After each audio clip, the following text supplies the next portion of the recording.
रही रही के खूब दुखाला हो, दर्द न अब सहाला हो।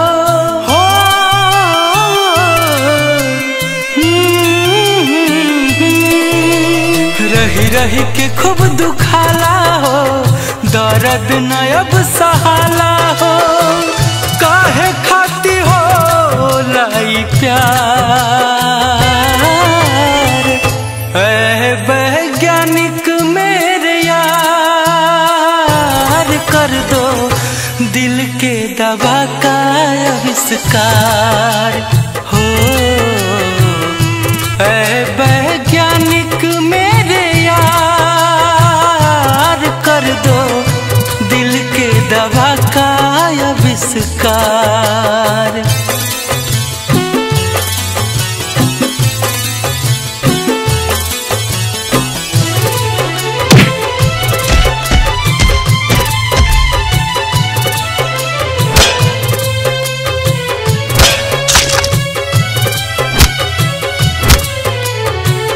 निक नाही लागे खाइल पियल, लागत बोझ अब धरती पे जियल।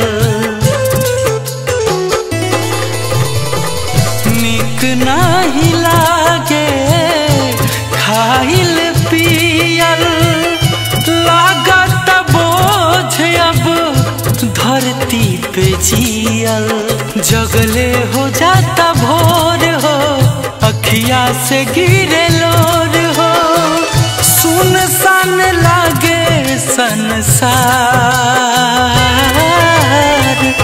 ऐ वैज्ञानिक मेरे यार, कर दो दिल के दवा का आविष्कार। हाँ, ऐ वैज्ञानिक मेरे यार, कर दो दिल के दवा का आविष्कार।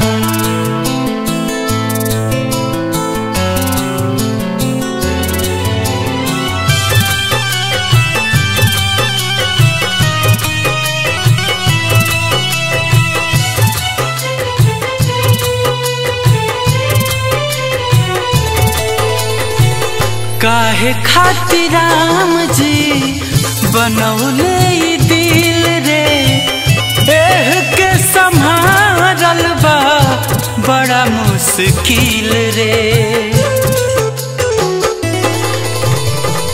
काहे खातिर राम जी बनौले दिल रे, एह के संभारल बा बड़ा मुश्किल रे।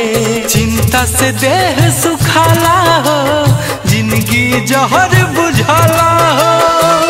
गुंजन हंसमुखी वाला चार,